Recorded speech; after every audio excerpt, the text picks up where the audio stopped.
विद्यार्थ्यांनो, आपण जर नाशिक महानगरपालिका याकरता अग्निशमन फायरमन याकरता जर फॉर्म भरला असेल तर आठवड्यामध्ये आपण the Maharashtra fire prevention and life safety measures act 2006 हा जो सिलेबसमधील टॉपिक आहे त्यावर आपण प्रश्न बघणार आहोत. व्हिडिओ काळजीपूर्वक बघा. तसेच तुमचा जो सिलेबस आहे त्यामध्ये तुम्हाला एकूण 27 हे जे टॉपिक आहेत ते चांगल्या पद्धतीने तयारी करायची. जर तुम्हाला हे 27 टॉपिकवर जर प्रश्न हवे असेल मराठी भाषेमध्ये तर 2500 प्लस प्रश्न, 50 ऑनलाईन टेस्ट फक्त 299 रुपयामध्ये मिळत आहे. यामध्ये तुम्हाला ऑनलाईन टेस्ट द्यायची असेल तर ॲप्लिकेशन डाउनलोड करा. ॲप्लिकेशन डाउनलोड करून हा कोर्स परचेस करा. लिंक डिस्क्रिप्शन बॉक्समध्ये दिला आहे.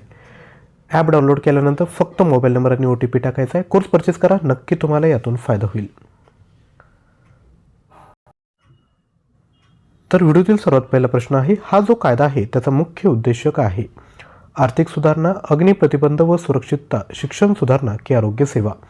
पहिल्यांदा हे नाव लक्षात ठेवा. The Maharashtra fire prevention and life safety major act 2006 नोटबुकमध्ये लिहून घ्या. कारण की मी दरवेळेस हे लिहित बसणार नाही, डायरेक्ट त्यावर प्रश्न विचारले जाणार आहे. त्या कायद्याचा जो मुख्य उद्देश आहे तो आहे अग्निप्रतिबंध व सुरक्षितता. पुढील प्रश्न, हा जो कायदा आहे तो कधी लागू झाला? 2005, 6, 7 की 8? तर हा कायदा कधी लागू झाला तर 2006 मध्ये. पुढील प्रश्न, हा कायदा कोणत्या राज्यात लागू आहे? महाराष्ट्र, गुजरात, दिल्ली की पंजाब? तर हा जो कायदा आहे तो महाराष्ट्रात लागू आहे. पुढील प्रश्न, कोणाला मालक व्यवस्थापक म्हणून ओळखले जाते? तर लक्षात घ्या, जो इमारतीचा मालक असतो त्याला म्हणजे जो काय म्हणता येईल की हा जो ॲक्ट आहे त्यामध्ये ह्या संज्ञा किंवा व्याख्या दिल्या आहे. मालक व्यवस्थापक म्हणजे इमारतीचा मालक. पुढील प्रश्न, कोणती इमारती या कायद्याअंतर्गत येतात? सार्वजनिक, औद्योगिक, बहुमालकी की सर्व? तर या अंतर्गत कोणत्या इमारती येतात तर सर्व म्हणजे सार्वजनिक, औद्योगिक आणि बहुमालकी.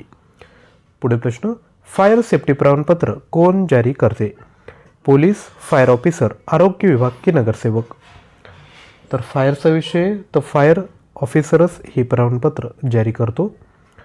यानंतर पुढील प्रश्न, या कायद्याअंतर्गत निरीक्षण किती काळाला होते म्हणजे किती दिवसांनी निरीक्षण केलं जातं? राईट आन्सर आहे दर 3 महिन्यांनी. पुढील प्रश्न, कोणत्या यंत्रणेसाठी फायर ब्रिगेड कनेक्शन आवश्यक आहे?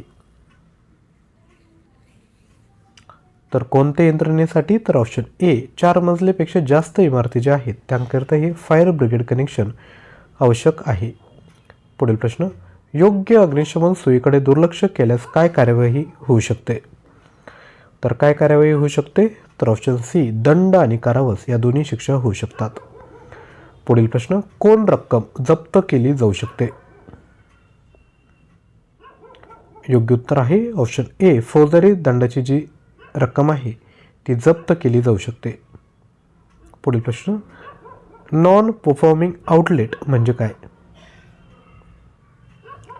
तर नॉन परफॉर्मिंग आउटलेट म्हणजेच ऑप्शन बी, सुरक्षित व्यवस्था न केलेली. पुढील प्रश्न, कोण फायर सेफ्टी समिती स्थापन करतो? तर कोण स्थापन करतात तर ऑप्शन बी, नगरपालिका ही फायर सेफ्टी समिती स्थापन करते. पुढील प्रश्न, ऑडिट रिपोर्ट सादर करण्याचा वेळ किती दिवस आहे? तर हा ऑडिट रिपोर्ट सादर करण्याचा जो वेळ आहे तो आहे 30 दिवसांचा. पुढील प्रश्न, पुरालेख संचालक कोण असतो? तर पुरालेख संचालक हे ऑप्शन बी, नगर प्रशासन अधिकारी असतात.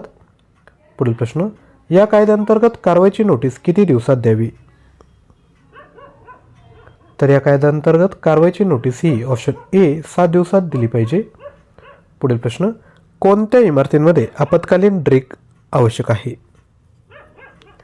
तर लक्षात घ्या, सर्व इमारतींमध्ये म्हणजे सार्वजनिक, औद्योगिक आणि शिक्षण संस्थांमध्ये आपत्कालीन ड्रिल आवश्यक आहे.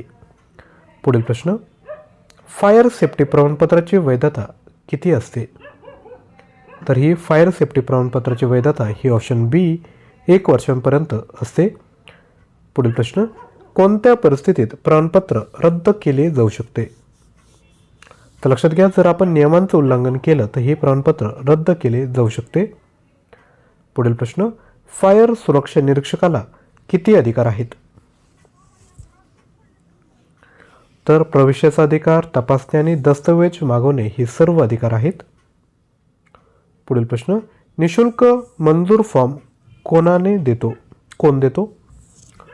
तर लक्षात घ्या, हा जो फॉर्म आहे ते नगरपालिका देते. पुढील प्रश्न, नियमांचे उल्लंघन झाल्यास या कायद्याअंतर्गत किती दंड होऊ शकतो? तर लक्षात घ्या, योग्य उत्तर आहे ऑप्शन बी, 50,000 रुपयांपर्यंत दंड होऊ शकतो. पुढील प्रश्न, पुनरावृत्ती उल्लंघन केल्यास दंड किती वाढतो? तर पुनरावृत्ती उल्लंघन केल्यास दंड हा ऑप्शन बी, तिगुणा म्हणजे 3 पट वाढत असतो. पुढील प्रश्न, कोणत्या इमारतीत स्प्रिंकलर अनिवार्य आहे? तर लक्षात घ्या, जी इमारत 15 मजल्यांपेक्षा अधिक आहे त्या इमारतींमध्ये या कायद्याअंतर्गत स्प्रिंकलर आवश्यक आहे. पुढील प्रश्न, कोणती इमारत रजिस्ट्रेशनसाठी सबमिट करावी? तर याचं योग्य उत्तर आहे ऑप्शन क्रमांक ए, 500 वर्गमीटरपेक्षा जास्त रुंदी असणारी. पुढील प्रश्न, फायर सेफ्टी विनियमन कोण दर्शविते? तर फायर सेफ्टी विनियमन हे ऑप्शन डी, स्थानिक कायदे दर्शवतात.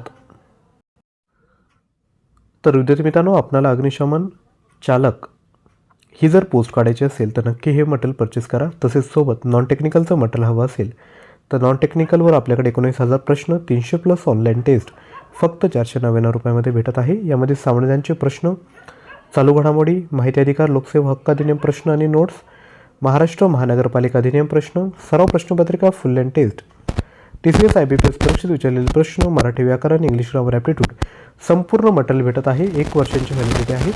बाकीही एक्झामसाठी हे मटेरियल तुम्ही यूज करू शकता. महत्त्वाचं काय, टॉपिक वाईज तुम्हाला प्रश्न भेटत आहेत, टेस्ट भेटत आहेत, 300+ ऑनलाईन टेस्ट आहेत, ज्यामुळे परिपूर्ण तयारी तुमची होऊन जाईल. हे जे टेक्निकल मटेरियल आहे त्यामध्ये देखील 50+ प्रश्न तुम्हाला प्रोव्हाइड केले जात आहेत. दोघांपैकी कोणताही कोर्स परचेस करायचा असेल तर लिंक डिस्क्रिप्शन बॉक्समध्ये दिली. व्हिडिओ जर आवडला असेल तर नक्की लाईक करा, शेअर करा. चॅनलवर नवीन असाल तर चॅनलला सबस्क्राईब करा, कारण की डेली बेसिसवर असेच व्हिडिओ मी आपणाकरिता घेऊन येणार आहोत. थँक्यू.